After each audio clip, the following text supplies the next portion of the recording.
Hoy tengo conmigo, y lo voy a desvelar desde el primer momento, a Carlos Machín Rodríguez, que nació en Mieres el día 13 de marzo de 1958.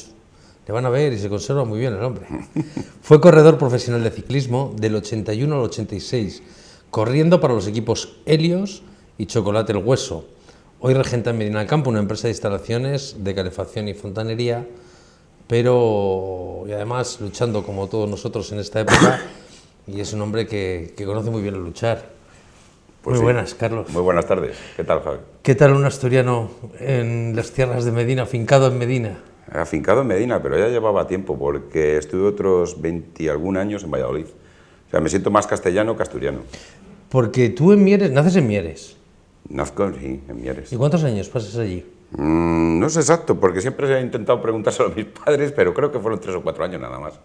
Y luego se vinieron para... Nos venimos a la zona de aquí, a Valladolid, porque mis padres son de León, y estuve en Valladolid, pues ya te digo, hasta los 22, 23 años, creo, 24. Valladolid Capital. Sí, Valladolid capital, viviendo. Y en Valladolid Capital es cuando... Allí es donde empecé con el ciclismo, que empecé con... Pero tú primero, 15, ¿qué 16 estudias? años. No, yo no estudié. Bueno, estudié. ¿Estudiabas? ¿Cogiste la bicicleta? No, estudiaba lo que es lo normal, entonces la IGB, lo normal, lo que te enseñaban a los 13 años y medio, como no pitaban los estudios, porque hay que valer para todo, pues me puse a trabajar ya directamente. Y luego compaginaba trabajo con deporte. ¿Y cuándo conoces Medina por primera vez? Pues Medina del Campo es curioso las cosas, porque la primera carrera que corro en mi vida, con licencia, o sea, una carrera oficial, fue aquí en Medina del Campo. ¿No habías venido antes? Nunca había venido aquí antes. Me trajo mi hermano, que lo recuerdo muy bien, a correr esta carrera, porque como antes empezaba sin equipo y sin nada, tú ibas a las carreras y a ver qué pasaba. Y fue la primera carrera que hice cuarto, además. Me acuerdo perfectamente, la primera carrera en mi vida, que acababa aquí, justamente en la Plaza Mayor. Anda, que si la primera vez que vienes a Medina del Campo a la carrera se dices... Había pasado, voy a acabar aquí. Entrenando, lógicamente, porque vienes a hacer entrenos, desde Valladolid es lógico venir por esta zona y tal, pero como pararme, no me había parado nunca. Y la primera vez que me paré, lo que es pararme, fue cuando corrí esta carrera aquí. ¿Cuándo te regalan tus padres una bicicleta por primera vez? En aquellas épocas también, no es que hubiera crisis, pero tampoco había dinero para nada.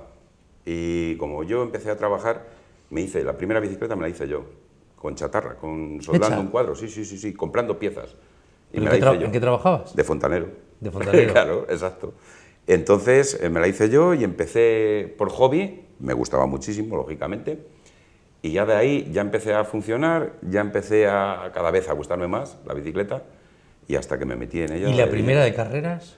La primera me la regalaron mis padres, porque la que yo hice me la quitaron. Y el disgusto que tenía, me veían que no comía y no vivía, le vamos a regalar una bicicleta al chico. Me compraron una buena bicicleta, además. Y en esas primeras carreras, antes de entrar de amateur casi, tú empiezas a correr, empieza a gustarte, y como todo el mundo, empiezas a andar en bicicleta.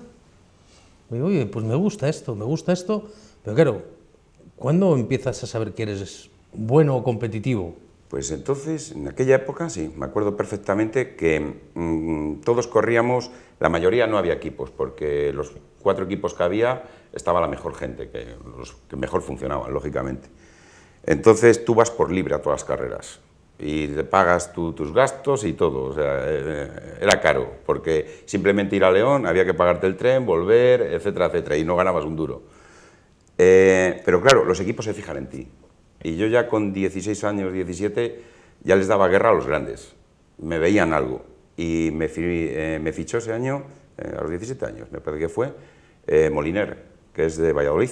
Ramón Chamorro Moliner, que ha sido el descubridor de Perico Delgado, de Rupert, de Arroyo, de una cantidad de gente buenísima en el ciclismo, profesionales. Claro, y a partir de ahí, cuando tú entras en amateur, porque además tienes una etapa esplendorosa en amateur, es increíble. Ganando muchísimas carreras. Porque era de los buenos. Muchísimas carreras. Sí, y estuve en la selección española 3 años. Y estuviste en la selección española, y además hiciste cosas muy importantes, porque las primeras referencias de ganar algo importante fue exactamente en el 78, si no recuerdo mal. Sí.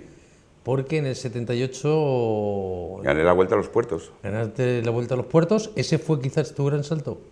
Porque ahí estaban los mejores. Sí, sí, no, pues, todo lo que la gente conoce del ciclismo anterior, pues estaban pues Indurain, que era cuando empezaba, que era su segundo año de profesional, me parece. Sí, primero o segundo año. Y de estaba profesional. Perico, Rupérez, Arroyo, Juan Fernández, la élite del ciclismo español en aquella época. Y ganar carreras como esa era muy importante. Y ya me habían ofrecido con 19 años también pasar a profesionales con Novostil.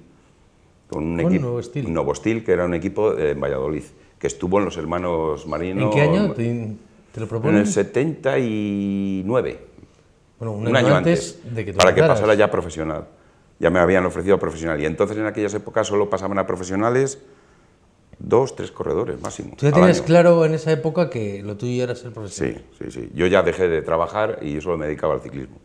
Lo tenías claro. Sí. ¿Realmente es el deporte más duro que existe? Como dice todo el mundo. Yo puedo decirte que he sufrido lo que no está escrito encima de una bicicleta, porque eso solo lo sabe el que se monta en una bicicleta, hasta qué punto puedes llegar a sufrir. Pero claro, es algo que a ti te gusta, o sea, que lo llevas en el cuerpo, es como el que tiene que trabajar 8 horas, 10 o 12, se acostumbra y lo hace, pues esto es lo mismo, es entrenar, cuidarse, luchar más que nadie, y cuando vas al 100% intentar dar el 105% para poder ganar una carrera.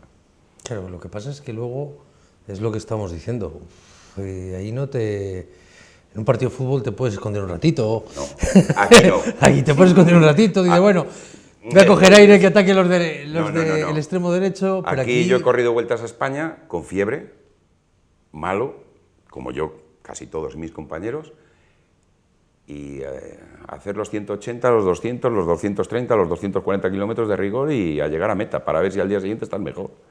Esto es así. Hay quien se queja que se equivocó de época porque cuando acaba su etapa empieza a llegar el boom del dinero a ese deporte. ¿Tú crees que te equivocaste de época? No, bueno, de época. Sí, sí, te entiendo, pero no es de época, sino de decir... Esto unos años antes que hubiera entrado televisión, prensa y radio.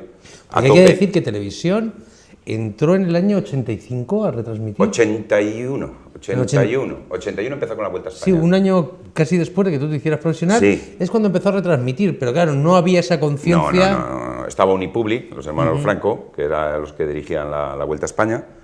Luego todo ha cambiado porque ya se ha hecho cargo el Tour de Francia de todas las grandes vueltas y bueno, la organización, lógicamente. Si mueves un volumen grande, pues el boom del dinero también es grande.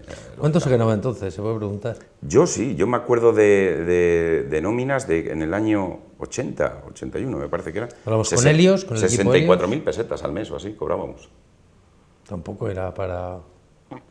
Pues como ahora los miluristas, más o menos por ahí andamos, por ahí andamos. Es que hay que decir que también, luego hablaremos de eso, decir que también acababa la parte aquí y luego todo el mundo se iba como los toreros, muchos cruzaban el charco. Luego entraremos con esa parte. Quiero que veas unas imágenes conmigo, a ver qué te recuerdan y a ver qué le recuerdan a todos ustedes si se acuerdan de estas imágenes. Sigue en cabeza solo, ahora Carlos Machín. Ahí tenemos, sí señores, a Carlos Machín que va en solitario, ha dejado a Rudy Fevenat viendo. Dime, Emilio. Mira, voy a dejar el micrófono para que escuches el escándalo que están formando los seguidores. Ahí habías dejado... Sí, había dejado a mi compañero, bueno, contrario de equipo, pero compañero Rudy Fevenat, un belga que corría en un equipo italiano. Pero esto es los lagos de Nol y esta es la zona más dura de los lagos, que le llaman la Huesera, que tiene 1 kilómetro con un 23% de desnivel, las rampas. Y es que encima de esa etapa me recuerdo perfectamente, Javi, que salimos de Palencia nevando.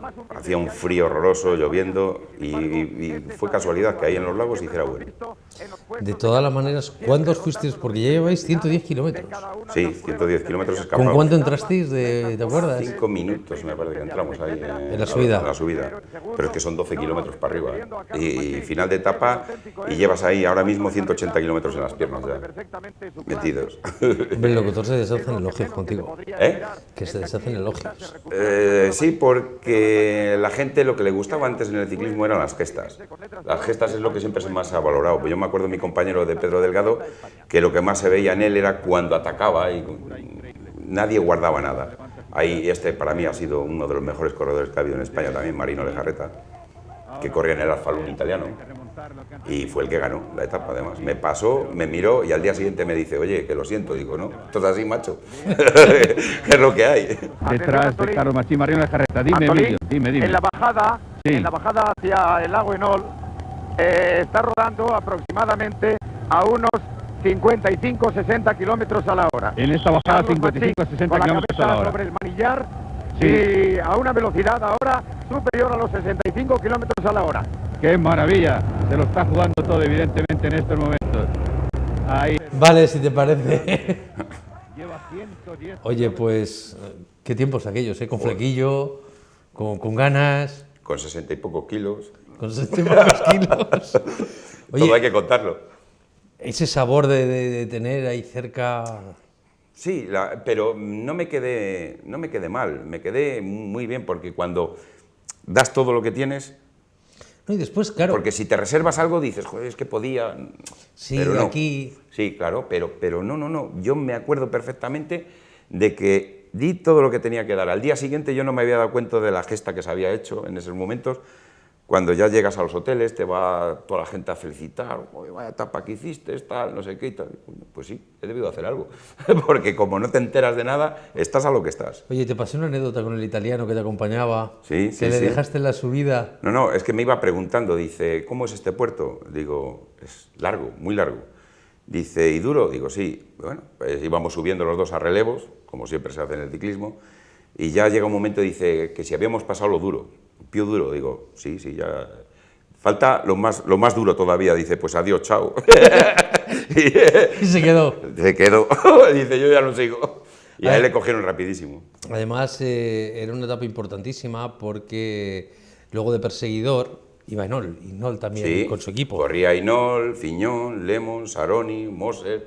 O sea, el pelotón más internacional. De hecho, en esta Vuelta a España, Inol, que fue el que la ganó, no pudo correr el Tour de Francia de los esfuerzos que hizo en la Vuelta a España. O sea, le pasó factura. Ese año no corrió el Tour de Francia. Yo no sé, pero los recorridos han sido más o menos siempre igual de duros. Tú que les sigues más. Es que ese año fue un poco especial porque son 20 días de etapas y yo creo que 18 nos pasó lloviendo y haciendo frío. Además, el clima, claro. Efectivamente, que es lo que influye mucho, porque yo me acuerdo, no sé si éramos 202, no me acuerdo exacto los que salimos de Madrid, y llegamos 40 y pocos a Madrid. O sea, que fuera la gente quedándose por el camino, pero vamos, como agua. Se siente una estrella con una televisión sola. Estamos hablando de que en aquella época era televisión española, pero estamos hablando de yo no sé los millones de espectadores que podía tener entonces esa retransmisión.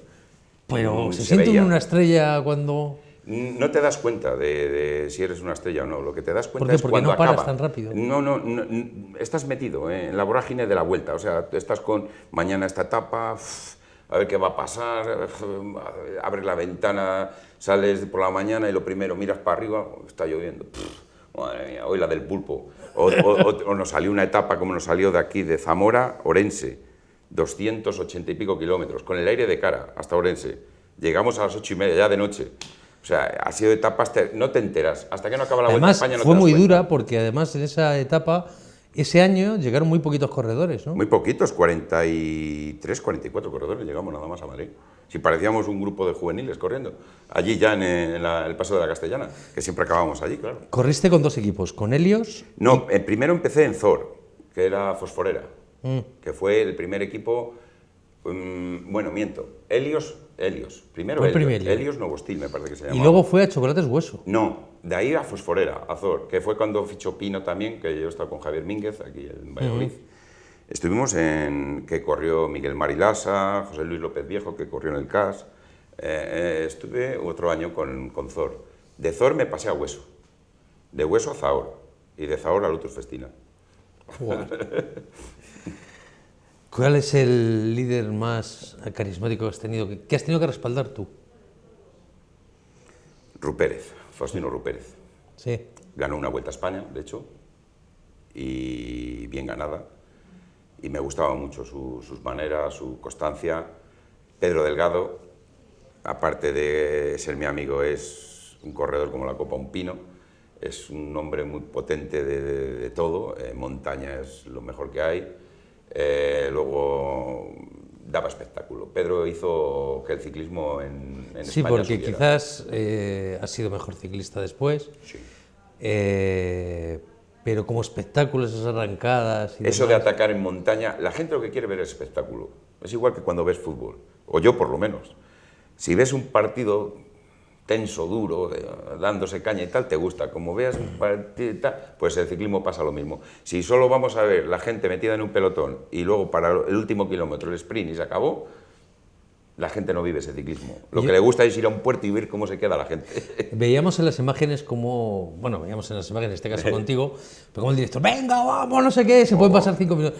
Oye, llega un momento que ya da igual lo que diga, que has perdido el ruido, o le sigues escuchando. No te enteras de nada, porque hay veces pasillos subiendo puertos que la gente se cierra y solo pasa un ciclista. Y te están voceando, sobre todo a la vuelta al País Vasco, siempre hay una contrarreloj que es en un monte, en una montaña, y es cronoescalada. Además, en el País Vasco hay mucha afición. La que más de España, con diferencia, ¿eh? Te lo digo con diferencia. Y la mejor gente en el sentido hacia el deportista. Es increíble allí. Y te digo más, en aquella época cobraban entrada para subir al puerto, para vernos subir, y pagaba la gente, ¿eh? Pagaba una entrada por subir al puerto para vernos. Y se cerraban, y la gente te empieza a vocear aquí, que les tienes aquí mismo, y no te enteras de nada. No te enteras de nada, solo vas con tu respiración a morir, hasta que llegas, hasta que cruzas la línea de meta.